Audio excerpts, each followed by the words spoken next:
Estamos con el analista político José Tello. Bienvenido, gracias por estar con nosotros. Buenos días, Reinaldo, es un gusto de verdad estar con ustedes y sobre todo respetando esta cuarentena, pues que por una necesidad nacional para poder hacer frente a este enemigo invisible que es el coronavirus, tenemos que acatar todos con responsabilidad. Cierto. Bueno, sobre el tema que hemos planteado, ¿qué piensas al respecto?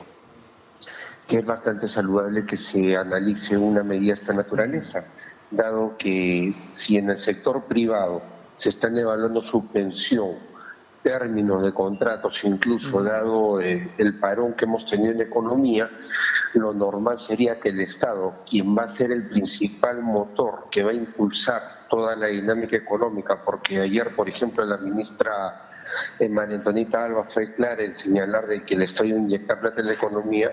Bueno, en esa orden de ideas que se dé pues un plan de austeridad por parte de los principales funcionarios públicos. Creo que es algo correcto, creo que es algo adecuado.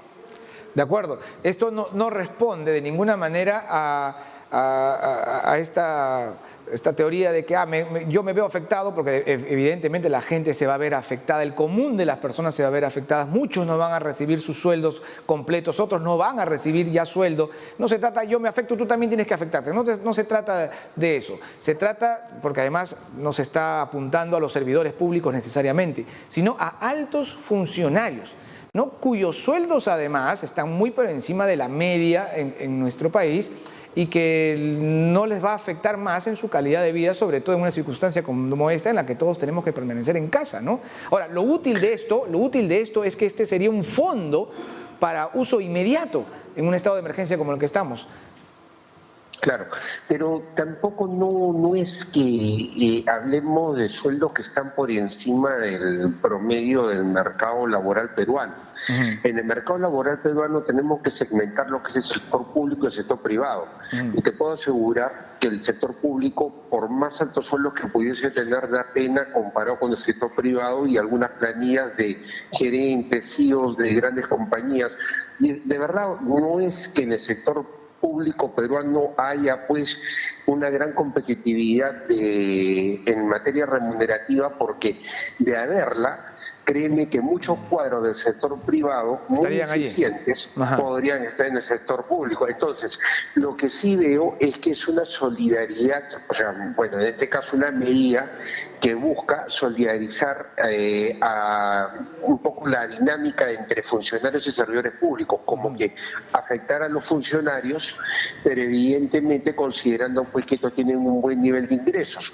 Pero eso sí, es básicamente también un mensaje que da el sector público saludable de que se están pues tomando medidas allí también, dado que en el sector privado estas son casi eminentes y es más ya se están aplicando recortes de personal, suspensión de contratos de carácter laboral, una serie de medidas también en lo que se refiere a reducción de sueldos, saberes.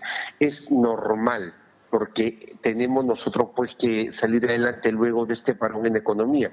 Y como lo había mencionado hace un rato, ayer justamente la ministra habló de una inyección de varias decenas de miles de millones de soles en la economía, justamente para reactivarla y evitar que se rompa la cadena de pago.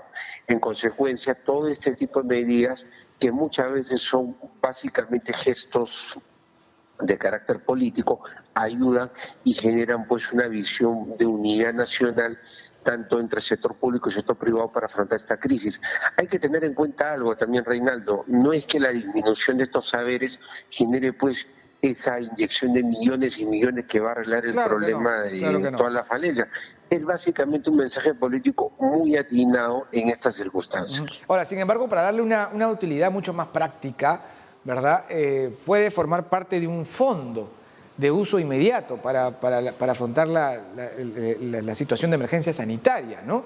Que algún aporte puede significar, sobre todo si se focaliza, por ejemplo, a ciertas ciudades. Miren la situación de Loreto, ¿no? De pronto. Claro. Lo que ocurre es de que eso ya depende de cómo se van a manejar los recursos para esta crisis, pero básicamente, como te digo, es un gesto político, es un gesto solidario, es un gesto que trata de levantar el ánimo en nuestra población económicamente activa. Esas personas que tanto en el sector público como en el sector privado salen a trabajar día a día. Ahí es donde va el mensaje y creo que es bastante, repito, atinado hacerlo. Me parece una buena medida por parte del Poder Ejecutivo. ¿Cómo piensas, José, que se ha venido desenvolviendo el Ejecutivo en general? No solo el presidente, ¿no? Sino el cuerpo de ministros, cómo viene afrontando esta situación de crisis en nuestro país. Me parece que bastante bien, había una buena respuesta a la crisis, se está evitando que la pandemia cobre miles de vidas, considerando que nosotros somos un país con un sistema sanitario muy precario. Para que te hagas una idea, Reinaldo, y también nuestros oyentes puedan quizás asimilar un poco cómo va todo esto. En Estados Unidos, por cada 100.000 personas, ya 100.000 ciudadanos, hay 35 camas UCI de unidad de cuidados intensivos, obviamente con respiradores mecánicos y todo eso. En Alemania, una economía que es la tercera del mundo, tenemos 29 camas.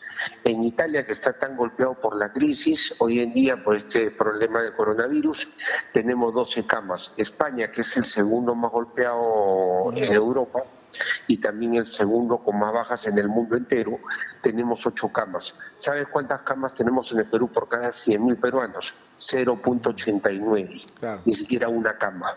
Esa es la realidad. Entonces, lo que se está haciendo ahorita con la cuarentena, lo que se está haciendo en este momento, es lo único que puede evitar que acá mueran, pero por cientos de miles las personas. Entonces, sí está bien, ha reaccionado rápido, ha generado un liderazgo, pero me parece también, si es que queremos hacer una crítica constructiva, que el presidente debería guardar un poco más de cuidado y no sobreexponerse. Mediáticamente está saliendo todos los días y creo que eso ya como que también a la gente le hace perder la seriedad respecto de algo tan importante como es justamente el hecho que el presidente salga en determinadas circunstancias quizás mucho más relevantes. Por ejemplo, si se trató de la ampliación del estado de emergencia, evidentemente tenía que ser el presidente de la República que salga a comunicárselo a la nación entera. Pero digamos, en el día a día pueden salir ministros, el propio premier. En realidad no agotemos tanto la figura del presidente porque de verdad, así uno percibe un poco la sensación de en redes y todo, ya la gente lo está perdiendo en el tema de la seriedad, un poco la cosa ya no se ve tan bien. Hay una sobreposición. Quizás es la única crítica, y como te digo, algo que se puede inventar quizás desde hoy día, sin mayor dificultad, todavía tenemos varios días por delante. Me parece que el presidente debería ceder el paso a voceros del Ejecutivo y que sí, se mantenga diariamente informada a la población, pero que él justamente salga para anunciar temas relevantes. Eso sí, nada más, como te digo, como para mantener un poco ahí la imagen presidencial incólume como debe ser.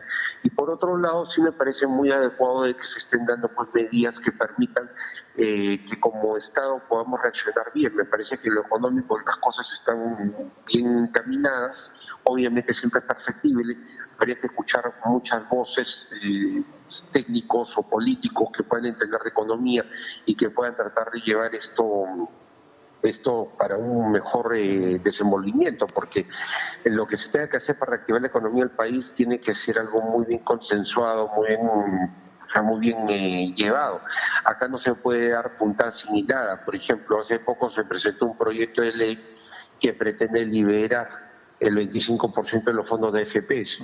Eso en realidad no es dable, porque nosotros no podemos, y ayer justamente la ministra lo aclaró, en una etapa en la cual tenemos que tener cuidado con esos fondos que han tenido una merma considerable por la coyuntura del COVID-19, que ha generado pérdidas en las bolsas de valores en todo el mundo, y donde están estos dineros invertidos, no podemos hacer liquidez para devolverle a las personas este dinero y que ellos puedan disponer del mismo. Además, la gente lo utiliza para un gasto corriente, o sea, para pagar cosas, o por último para un ahorro, por último para un viaje.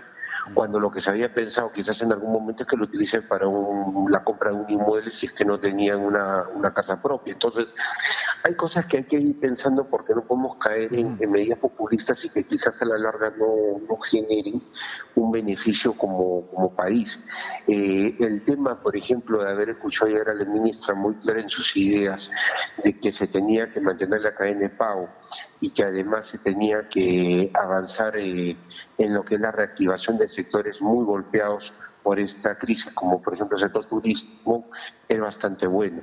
Hay que tener en cuenta que la cadena de pago, por ejemplo, ya ayer lo explicó muy bien, o sea, la cadena de pago es, yo soy, por ejemplo, empleador y explicó el caso de una pollería, yo tengo una pollería, le pago a la cocinera a su vez le paga a la persona que tiene que ir a cuidarle a los hijos, y esta a su vez tiene que mantener un hogar. Ahí tenemos nosotros una cadena de pago muy sencilla, cotidiana, pero es una cadena al fin y al cabo que se interrumpe justamente cuando la pollería está cerrada. Y ahí es donde tiene que entrar el gobierno para inyectar el dinero y evitar de que se pierdan puestos de trabajo y sobre todo se afecte la economía. Por eso también otra medida como el de cubrir el 35% de la planilla cuando se trata pues, de sueldos por debajo de los 1.500 soles. Hay una serie de medidas, como te digo, que han salido recientemente en el decreto de urgencia 033 que habría que en todo caso tener en cuenta, tenerla bajo radar y ver cómo se van aplicando, pero también debemos tener por parte ejecutivo y legislativo esa capacidad de consensuar como para poder hacer pues frente a esta crisis desde una perspectiva económica, social y además de los diferentes sectores del Estado. Hay que mirar un poco en paralelo lo que está ocurriendo en Estados Unidos. Trump y los republicanos no tienen la mejor relación para nada con los demócratas. Sin embargo, consensuado, tanto en la Cámara de Diputados, donde hay una mayoría demócrata, claro, donde está Pelosi, incluso que tuvo un serio altercado con Trump, le rompió el discurso, no sé si hacen un poco de memoria algún tiempo atrás. Evidentemente, acá hay una visión de Estado, entonces superando cualquier tipo de animadversión personal, acaban de sacar un plan de rescate a la economía americana de $2 billones, para que la gente lo tenga más claro, 2 millones de millones de dólares, una cantidad que es casi 10 veces el PBI peruano. Claro, de acuerdo, José, muchas gracias. Gracias por compartir con nosotros esta mirada de cómo se viene desarrollando esta situación. Y bueno, seguramente, de hecho, conversamos en el transcurso de los próximos días. Gracias. Listo, Reinaldo, muchas gracias. Buen inicio de semana. Gracias. Conversamos con el analista político José Tello, que considera que sería un buen gesto también en el parte de los funcionarios, de los altos funcionarios del Estado, el despojarse de un porcentaje de su remuneración.